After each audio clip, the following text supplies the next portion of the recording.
It's about how fulfilled you are, how whole you are as a person, and how able you are to be an independent human being caring for others. That's pretty much what thriving is, to be able to function on your own, to be responsible and have a good life and repair the world and to add to the common good and be a good member of the community.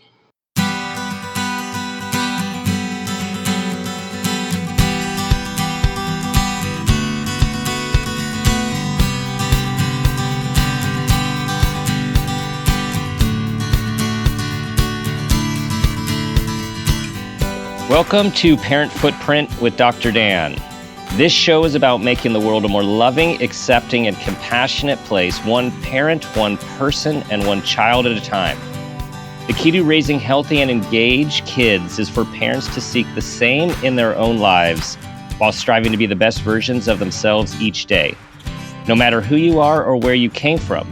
With increased awareness, you can be purposeful about leaving a healthy footprint for your children, your family, and all those you care about, while living your own life to the fullest.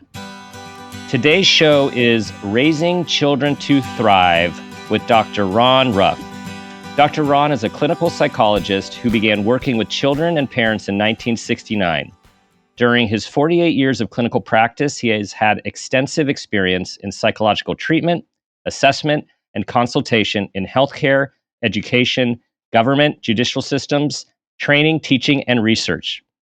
He has worked with all age groups, diagnostic classifications, and has conducted individual, group, family, and marital therapy, as well as psychological evaluations within outpatient and inpatient psychiatric hospital settings.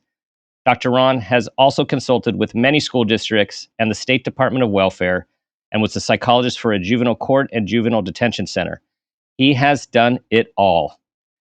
Dr. Ron was awarded a fellowship to the Harvard Medical School Department of Psychiatry and Cambridge Hospital Center for Addictive Studies, and has considerable experience working with culturally, racially, educationally, and socioeconomically diverse populations. He is the author of his new book, Raising Children to Thrive, Affect Hunger and Responsive Sensitive Parenting, and its companion workbook, Raising Children to Thrive, a workbook and guide for responsive sensitive parenting. Dr. Ron has been married for 53 years and has 3 daughters and 4 grandchildren. Dr. Ron, welcome to the show. Thank you so much. This just feels, this is a very special time today for me, sitting with you as someone who has been in the field, done just about everything, and really has put together your life's work as a crescendo. Not that this is ending, but as a crescendo. And I was just moved in many ways as I was reading your book. Thank you. I really appreciate that, coming from a distinguished colleague with a specialty in the area in which I covered in my book. Your own insight into parenting and child development only adds to my excitement to be with you today and to share what I know with what you know as well. It is completely aligned in what this show is about, and what I feel my work is about, and what I as we go through our careers, we have these mentors, and these mentors that touch us very personally, and then other mentors that touch us from afar or touch us through other people. And I know Carl Rogers, which we'll get to, was one of yours, and I just I still have his book on Becoming on my bookshelf there, which was one of the most powerful books I read in graduate school, early on in graduate school. So we'll get to that. But I want to say, yes, I felt mentorship through you as I was reading your book and seeing myself as like halfway to the journey that you are on, both in life with 3 kids as well, and married, and your years of practice. And I just want to, again, let you know, it's very inspirational in how not only what you have done in your work over these past 5 decades, but how you put them together through personal stories, clinical stories, personal experiences, and then, of course, the research as it has advanced over the years to what we know now in neuroscience and beyond. Well, I can't tell you, Dr. Dan, how much that means to me. Writing, as you know, is a lonely profession, and I the first I decided to write this book because I retired. My wife and I raised our family in Chicago area, and we moved to Arizona when one of our daughters and two grandchildren moved here, and I made the choice that it was time in my life to spend more time with our grandchildren. And we also have two grandchildren in California, so it was just a little more practical, and that I had helped people as well as I feel I could. And as you know, it's a full time occupation. You either do it with your whole heart and soul. So, but then I started feeling like I still wanted to help people in some way. And I felt that writing a book could help people. And I had spent so much time with so many thousands of parents who had only good intentions to help their children, but they didn't know who to turn to or way to turn.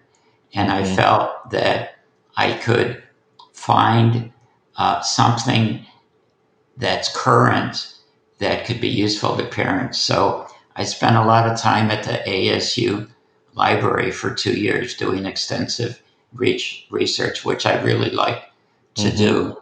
And I took out a couple hundred books and about 1,000 articles. And I'm kind of old fashioned. I like the copy of an article in front of me so I can highlight it. So I did that for a couple of years. And then I wrote the book as a means of sharing. My book is really a synthesis of revolutionary, up to date, cutting edge scientific findings from developmental psychology and affective neuroscience with my own almost 50 years of evidence based practice. And I enjoyed doing that. And I'm hoping that this guide, the book, along with my workbook, will help parents to relate to their children in a more compassionate way, to see them as a unique individual, and to see themselves as the expert. To me, a parent should be the expert. You can't rely on anyone but your own intuition. And I feel to the extent that a parent can accurately read their child's soul and their child's mind, they're the one and the only one, the mom or dad, who could or should relate to their child in a very meaningful way. So that's kind of a little background as to why I ended up writing the book. And I tried to make it both accurate in terms of current thinking by scholars, but I wanted it to be personable. So I put a lot of stories from my own experience. So it would be a balance that people reading the book, parents reading the book, could get a feel for how the concepts and the science can actually be applied to case studies. There's so much heart and soul in this book, and it starts with your gratitude. It's your acknowledgement and gratitude at the beginning of the book, and you could just tell by the way you talk about all the people in your life those above and those below, in terms of generations and those with you, what an impact they have had on your life and how grateful. And I'm curious about, we're going to be talking about responsive, sensitive parenting, which you just put together in a nutshell. And I'm wondering, so I was born in 1970. I know my parents didn't have any parenting books on how to raise, like that stuff was, parenting was just becoming an actual thing, a verb at that time. And so I know your parents certainly didn't have anything. And my sense was, so my question and my sense was, you benefited from having responsive and sensitive parents before that was even a concept. Yeah, Question and statement. yes. The answer is definitely yes. But like most children, I didn't really realize the impact of my parents on my life until older age. Mm-hmm. And I saw them through how I parented with my own children, and how now my children are parenting with their children, and it's generational. It's from generation to generation, and I feel good and happy that the values that were instilled in me, I can see not just in my children but my grandchildren. They're kind, they're compassionate, and they're full of life. And Mm-hmm. so when I talk about children to thrive, I don't, as you well know, it's not about how much money you make. It's about how fulfilled you are, how whole you are as a person, and how able you are to be an independent human being caring for others. And that's pretty much what thriving Mm-hmm. is, to be able Mm-hmm. to function on your own, to be responsible and have a good life, and repair the world, and to add to the common good, and be a good member of the community. Mm-hmm. So that Mm-hmm. I made clear that I defined that in my book, because thriving for other people might not mean what it means to me psychologically. Yeah, and I completely agree. And nowhere in your book is anything about achievement and success in those other material ways, right? It's all about who you are and who you become. And so, speaking of becoming, I want to go back to Carl Rogers, for those listening, known to be the father of humanistic therapy, psychology, psychotherapy. And you had the benefit of being trained by his direct students, his disciples. And I think let's start here in the sense of what we've learned from Carl Rogers on becoming, about the importance of human attunement and human connection, and having unconditional positive regard, and how that sets the stage. Of course, we've learned how that heals, but how that also are the basic underpinnings of raising healthy humans. Yes. Um, yeah, I was very fortunate to have been mentored by so many people who studied with Carl Rogers at the University of Chicago's Counseling Center. And they and Rogers have had a deep impact on my professional life and my personal life. And it turns out that it was a good fit for who I am as a person, which is always the best kind of motto is.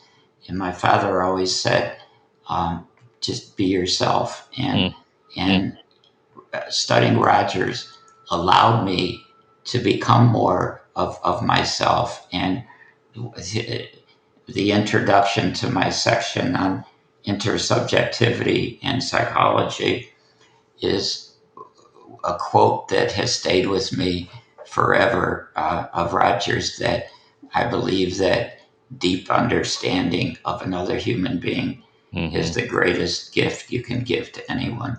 And mm, so, like yourself, I've spent my entire life with patients trying to really understand who they were and what was going on inside of them, not me. And the trick, as you know, is to separate my own stuff from theirs and not project my own tendencies. And that kind of deep way of trying to understand another person, be it our children, especially friends, I think is on point. That I strive to do that in any relationship, and that's what Rogers gave me. He gave me a framework for working with people, and honestly, I didn't feel that I was working. I felt that it was an honor and a joy and a pleasure that a total stranger can come in and meet me and share their deepest, most pressing, intimate feelings and problems. I felt honored and an extreme responsibility to care for them, and I felt privileged. So, and it also, in later life, since I've been retired, Dr. Dan, I had the opportunity to realize, in terms of a main concept in my book of intersubjectivity, that all of those relationships have allowed me to grow. I am more whole because of my experiences with so many different people that I have gained. And certainly, I hope that they have gained and have better lives and experience less pain.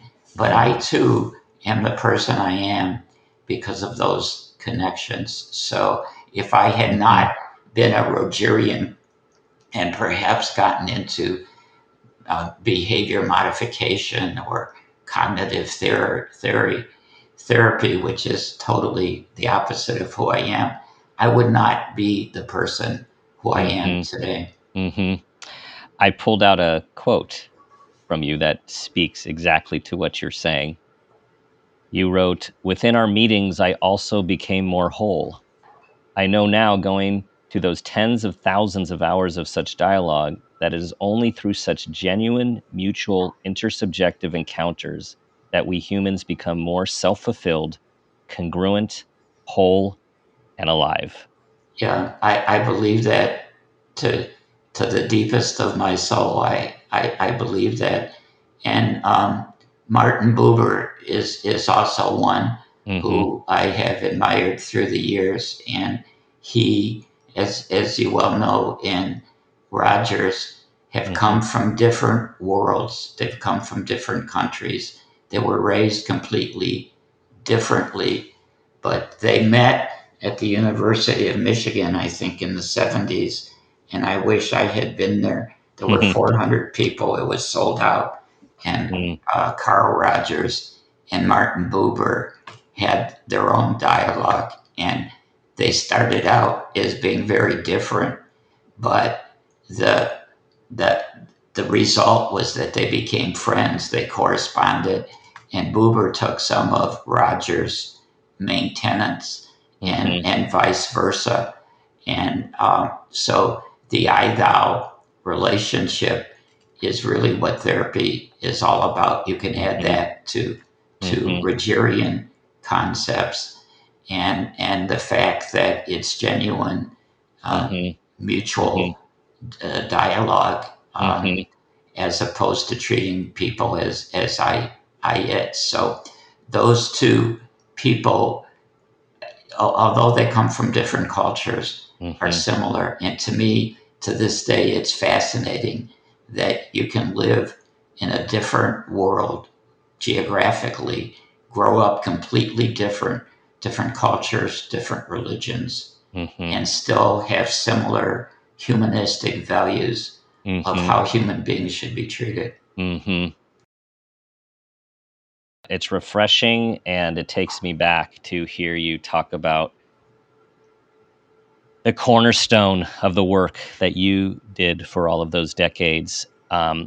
and then also talk about some of the more, I would say, modern, more prescriptive, now what we call evidence-based treatments, like cognitive Yes. behavioral, and those that I was trained in. And it's interesting because it's it's there's a timeline to when we're all trained and what the current theories are, and then what is being taught, and then at some point how insurance companies started to impact what was reimbursable. And so when I was reading and doing all of my explorations coming into the field, it was all Rogers and Yalom, and it was Buber. All the philosophies is what I was drawn to, right? The humanistic, the existential, and then of course Freudian and neo-Freudian and all of those concepts. And then there's the wave of cognitive and cognitive behavioral. And then as I was getting just out of graduate school, it was all about evidence-based treatments. And then there was all this prescription that we were taught, and how we needed to write up treatment plans, and what we needed to, in a sense, say and do. And now I've practiced in all of these ways. And and we know that cognitive behavioral, for example, has very effective rates. What I was pulled away from is when we were prescribed, or I felt prescribed to be in the room in a way which was not genuinely me. And there was this conflict between being one's authentic self while having to carry out interventions in a way that was, quote, empirically validated. So again, I want to be really balanced with this, because we do need empirically validated treatments that work, that help the most people. And at the same time, this is a message for all of us to how important it is being your authentic self in whatever you're doing is healing, not only for yourself, but for the person you're with. And then in the interaction, as you talk about with intersubjectivity, and now we know about mirror neurons, like it's that interaction with two authentic souls that actually connects and heals. I could have said it more accurately. Yes, I couldn't agree more. We have to be who we truly are to be effective. It doesn't mean that someone else can't be effective with other different modalities of treatment, but to the extent that we can live and practice and be our own person, I think we have the edge in helping other people. And yeah, there is. I became fascinated in doing my research, Dr. Dan, with uh, affective neuroscience and uh, the. For example, it's been proven that there is a neurobiological transformation in the maternal brain during pregnancy and in the postnatal period, and the neurons in the area of the brain responsible for empathy become more activated and they become larger. And that speaks to how intersubjectivity is mapped in the brain. It's not just a concept, it's in the maternal brain.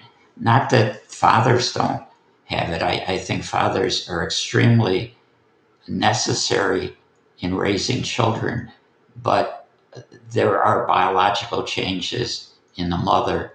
And to the extent that she can be physically and emotionally available in the early years is critical, as you well know, to the child's later social and emotional development.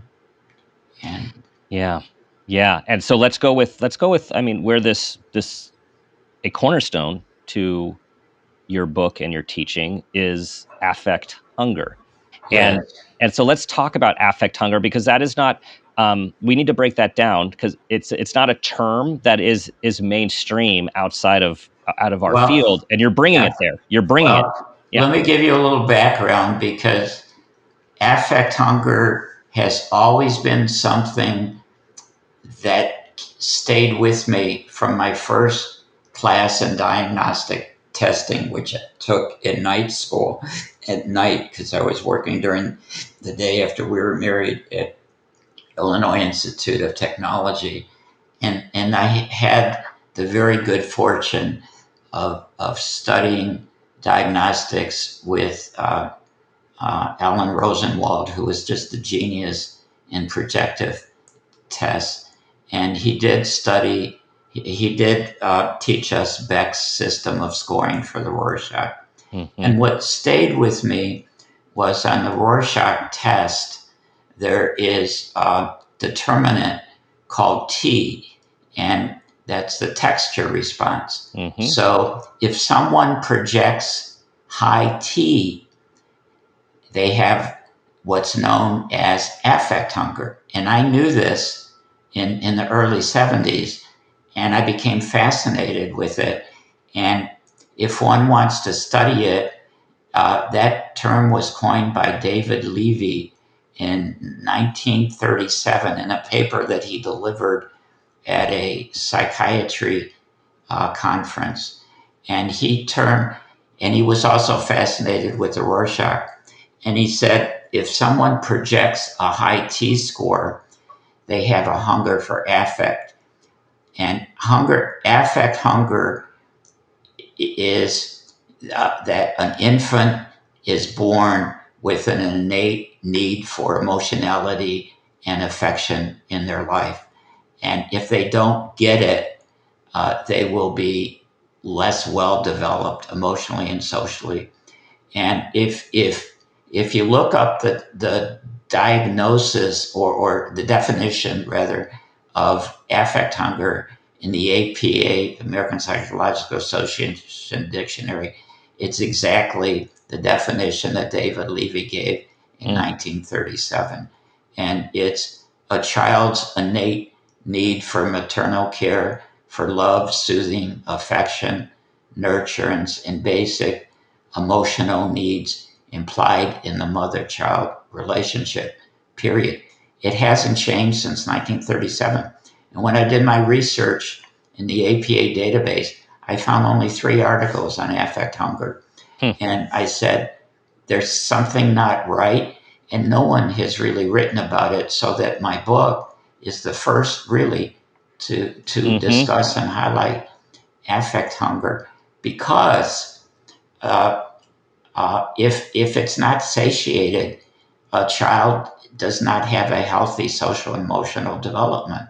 Right.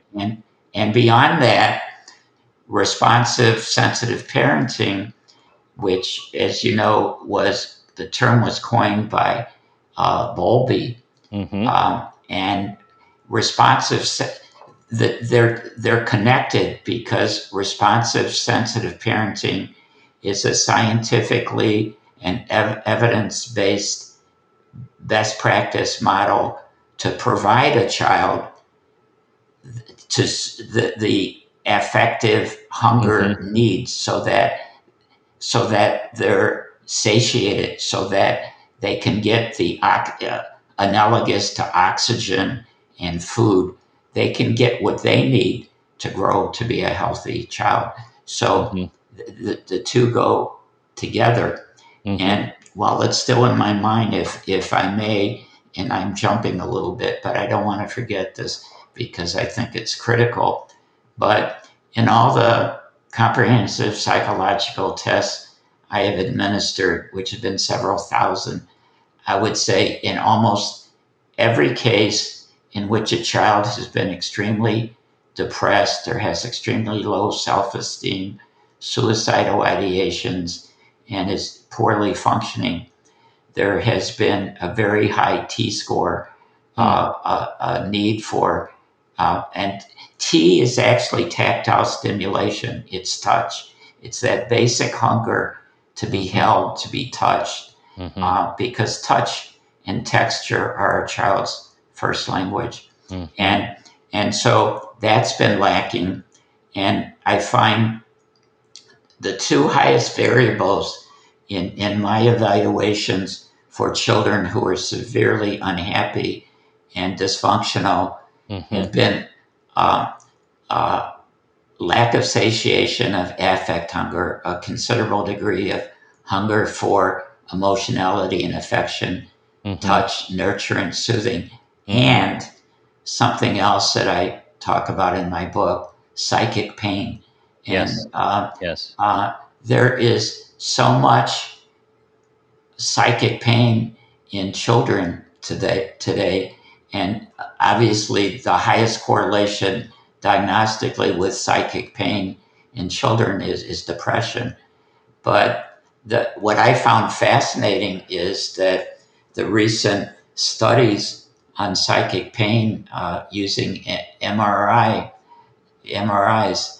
by neuroscience specialists is that the part of the brain that experiences physical pain is also triggered with psychological pain. Mm. And the study I find fascinating that was done is separation.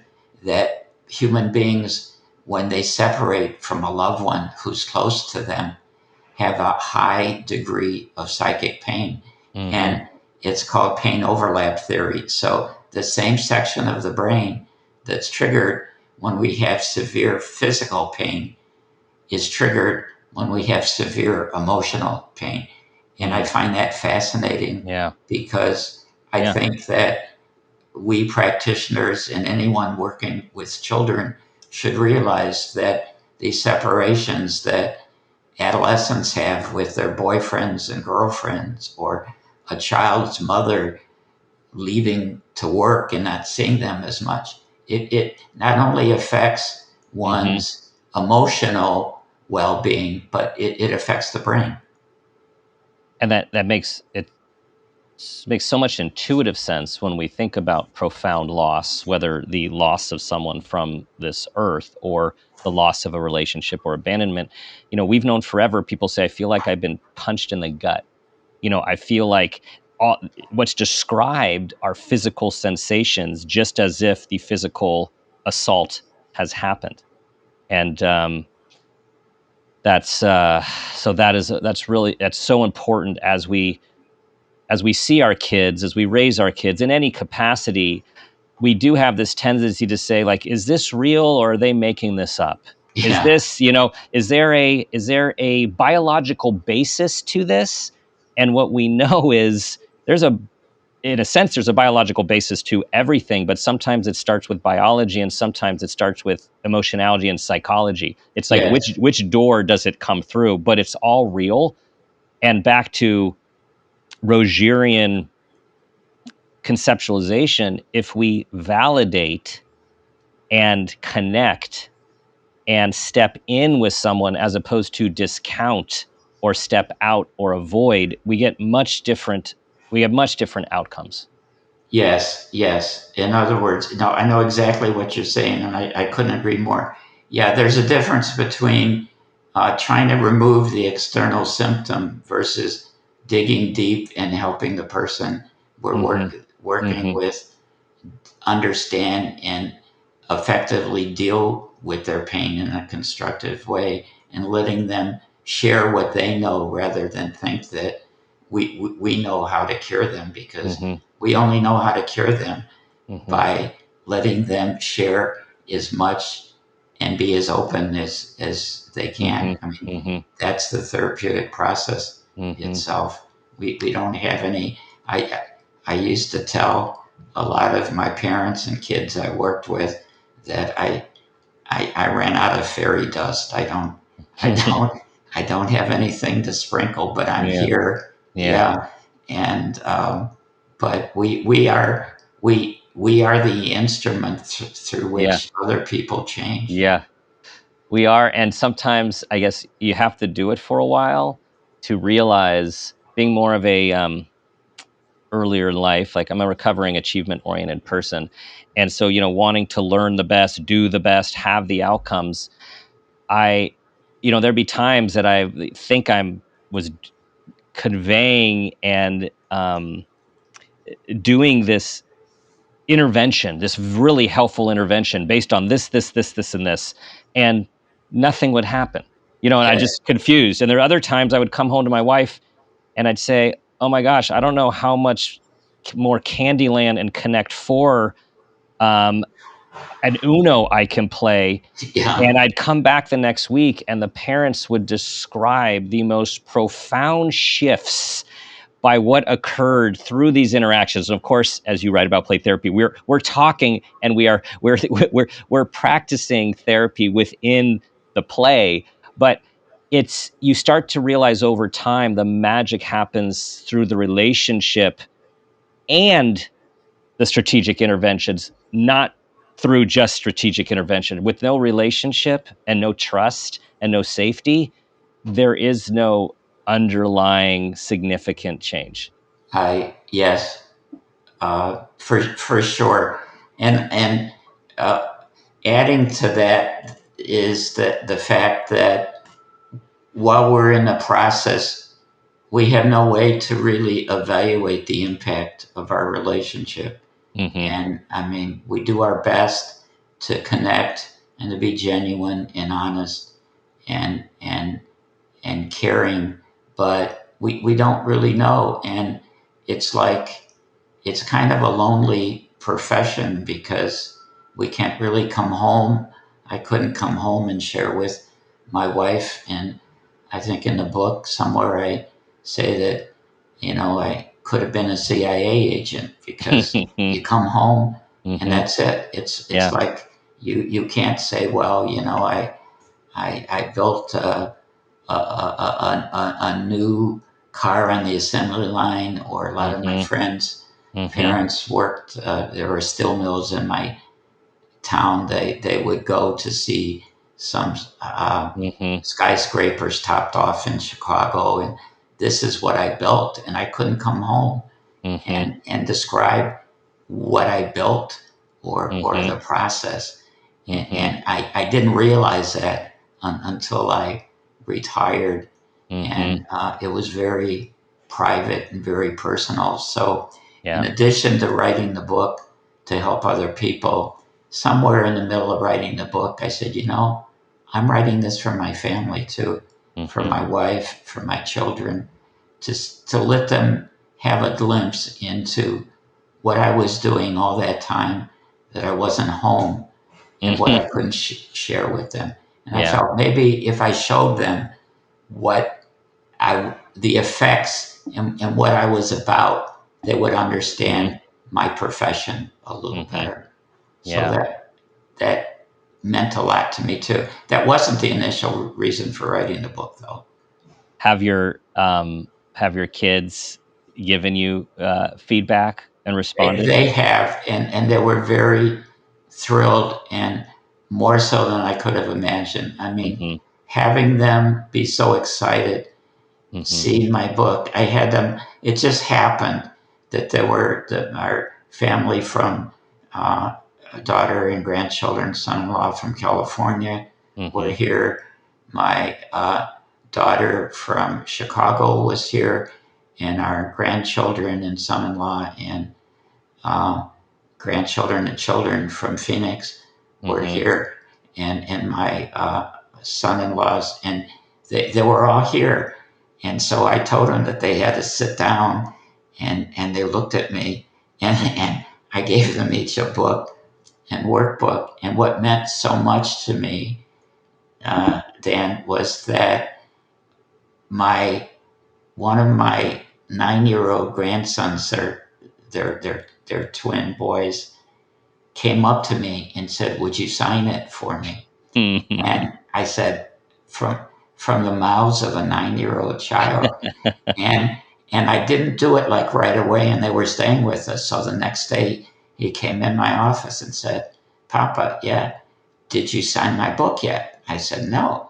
He said, "Well, do it soon." I said, I will."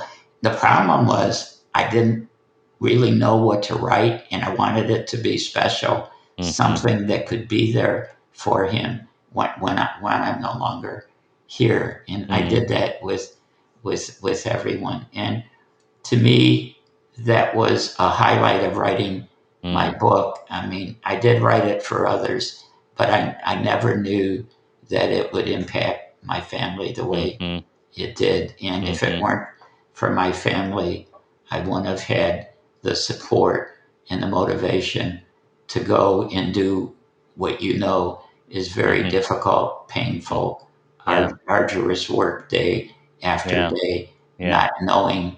what Yeah. the ending's going to be or what Mm. the outcome's going to be. Yeah. That's a beautiful legacy.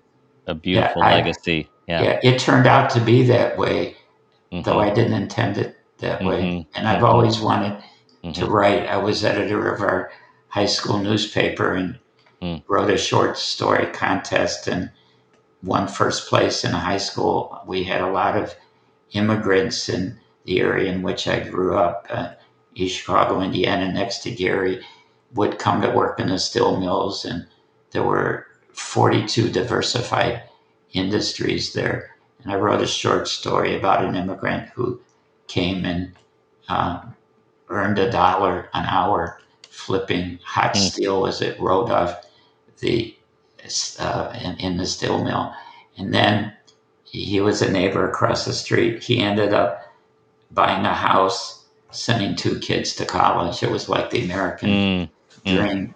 So this also gave me a way of writing, and which I always like to do. And I didn't do much writing except, as you probably know, psychological evaluations can be very personal. So when I Mhm. wrote my psych evals, they were like vignettes. And Mhm. Dr. Rosenwald always said that all personality functioning is essentially the same, except for the subtle nuance differences. And that's what you have to look for. So when I was writing, I tried to accentuate how this person is unique in terms of not just their pathology, Mhm. but their strengths. And Mhm. then also, when I was retired, midway through the book, I also realized that I was finally speaking after all these years of listening so attentively to people. I actually had a voice. And so I was giving voice Mhm. to what was given to me. I was like giving back what was Yeah. given to me because the material, it Yeah. all came from the human beings who I Yeah. had the honor of treating. Yeah. But it was in my voice, and Mhm. that felt good. It was Yeah. hard, but it felt very therapeutic for me. Well, there's an earnestness that I felt in your writing, and now I experience it with you. Well, I With I can't yeah. thank you enough for wanting me on your program. It means a lot to have a colleague want me to share my story, and for you to have gotten such an accurate and sincerely uh, uh, responsive response to my work. It Mhm. that in and Yeah. of self Mm.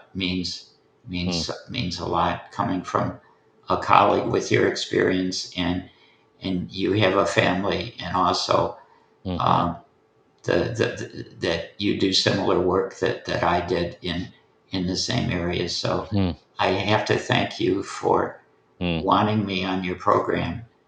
And Total attunement, Dr. Ron. Total attunement. And okay, I I have this there's a memory that you stirred up, so I was thinking about do I just let it go, but I feel the need to say it, and it's when you talk about the long hours and the private hours and the supportive family, and my wife has been nothing but beyond supportive of my career, as well as my kids and my parents. And I remember a time when long hours, and our kids were younger at the time, and I kept calling home, or maybe we were texting by then, but I feel this was a phone call, and I said, "Oh, I'm gonna have to stay a couple hours late again. This person's in crisis. This person I need to see." And it was after a very long day, and again, 3 young kids, and again after a lot of support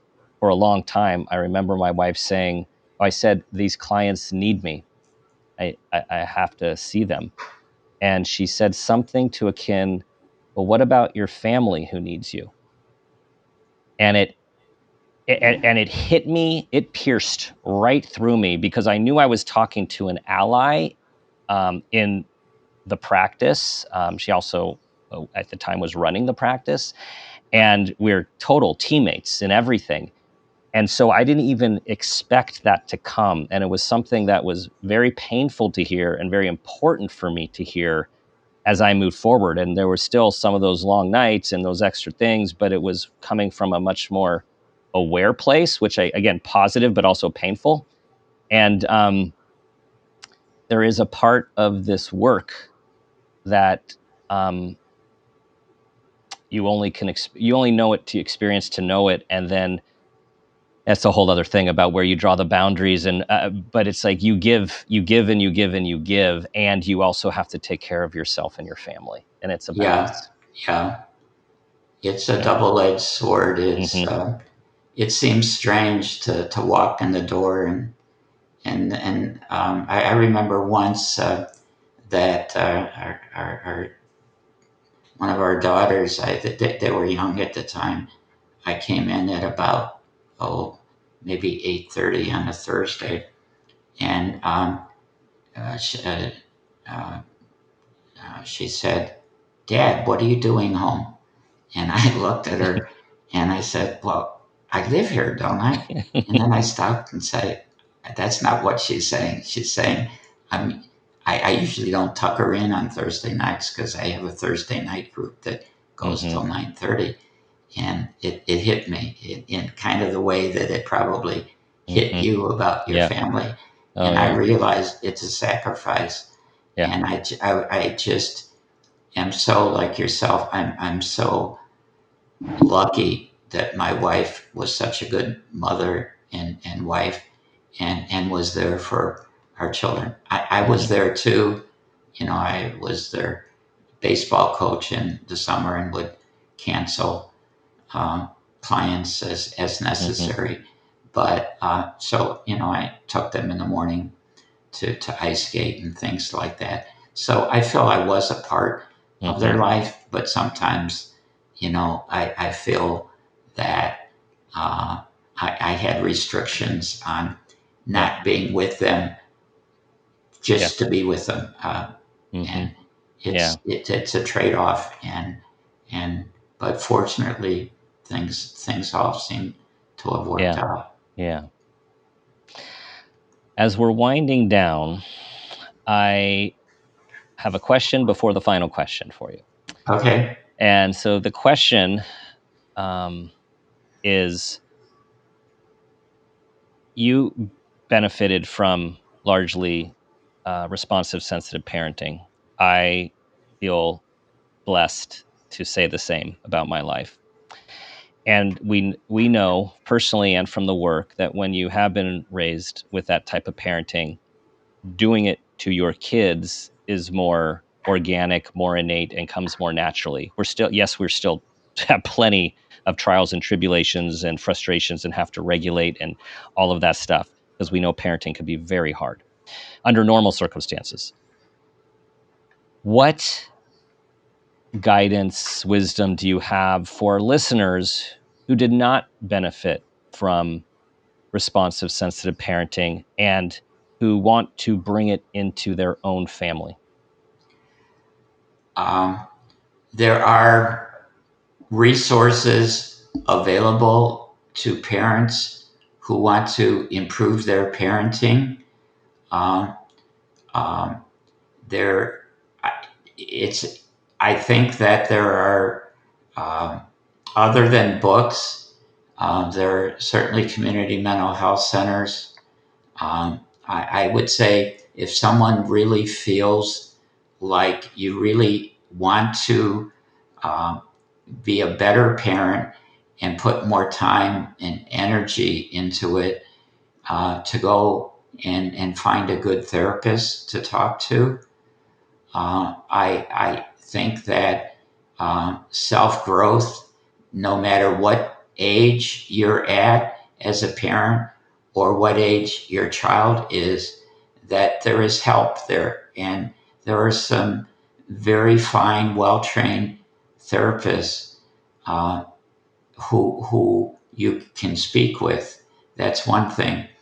There certainly are books, but in addition to a book, be it mine or yours or anyone's, I would say to go and explore yourself and talk more intimately with someone who is professionally trained, who can help you and guide you in your approach to children. I think everything we talked about today would benefit any parent, but it's a question, and I understand your question, as to how a parent can gain that kind of self-knowledge to share it with their child, to interact with their child as a more unique individual with a mind of his or her own.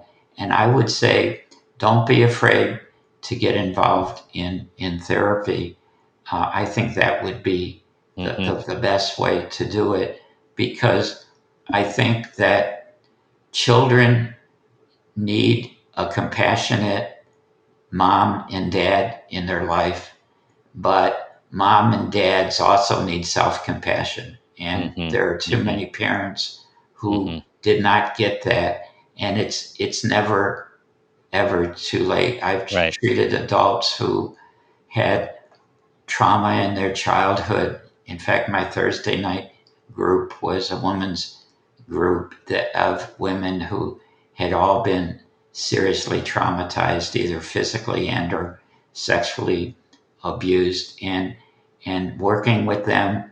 One woman who thought she would never get married came in one day and told us that she was engaged, and she was married. So the point is, there's a lot of help out there, and I don't be afraid to seek help, because the benefit of it is seeing your children grow to be happier, and for them to relate to you better, and for you to have the real joy of being able to attentively listen to them and grow with them. That's something that is indescribable unless you've experienced it yourself. Yes. And echoing Dr. Ron here, is in our, I'm sure, combined hours and experiences, we can say that we have seen many become the parents that they wanted for their own children. And that's extremely well put. Yes. Yeah. It's very possible.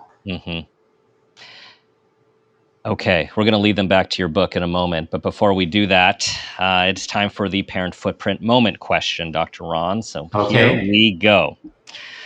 Tell us about a time that you became aware of yourself as an individual, as a parent, or even an awareness of your own parents, and that new awareness had a positive impact on your life, your kids, and or those you love. There is one moment that stands out, and I still think about it, and I share it with people, so I certainly want to share it with you.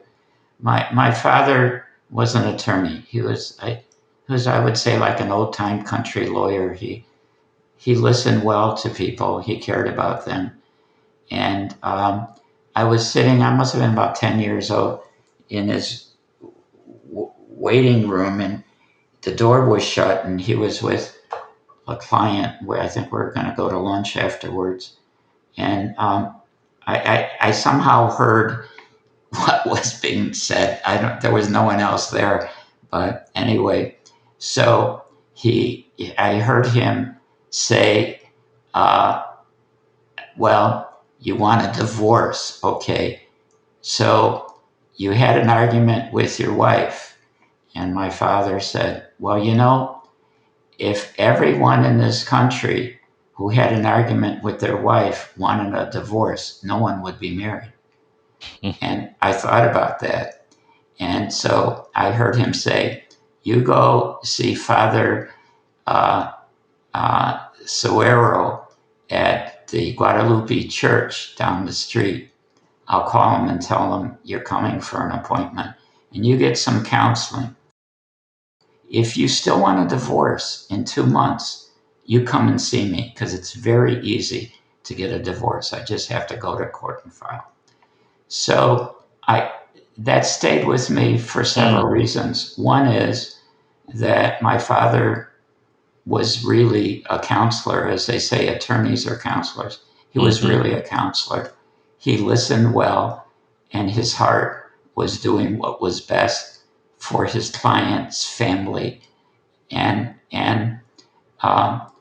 the summation of this is that through the years, so many people who my father helped like that, or one way or another, became sort of friends. Or as I grew up, I would see these people come to the house with their children and eventually their grandchildren and come and have coffee on our porch. And I said, when I grow up, I'm going to help people too, in some ways. Not law. I was never really interested in law. So I'd say that memory of my father listening attentively and caring has had long-lasting impact on my life. Wow.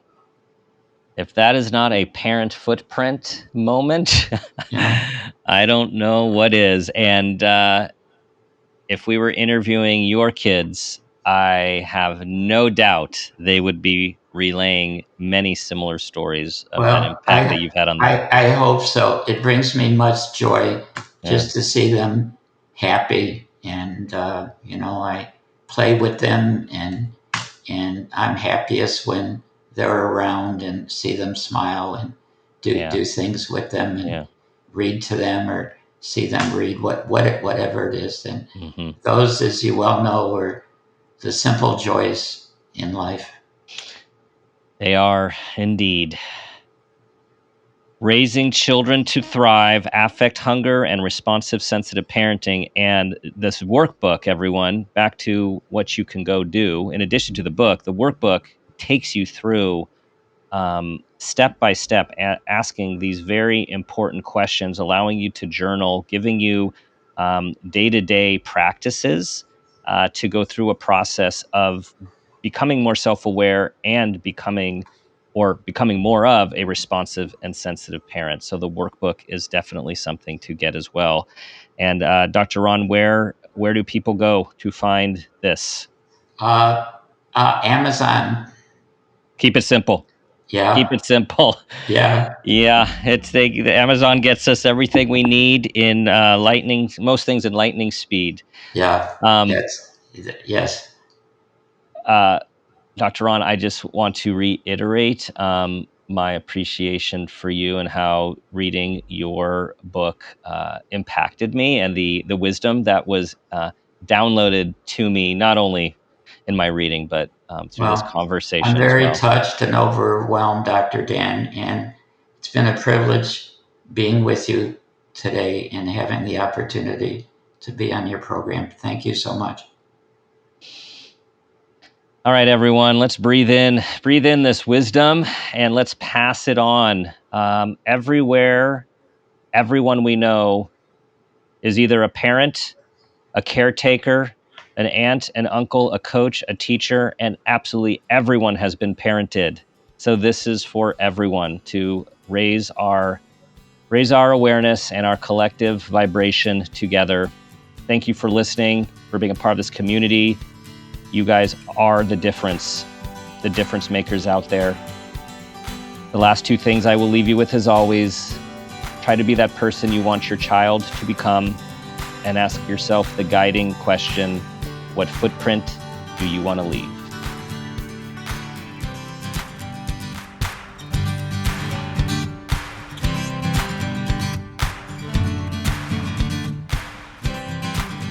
This has been a Peters and Rossi production. Parent Footprint with Dr. Dan is produced by Laura Rossi. Our engineer is Phil Rossi. Theme music is Strummer Man, composed and performed by Pro Tunes. Artwork is by Garrett Ross.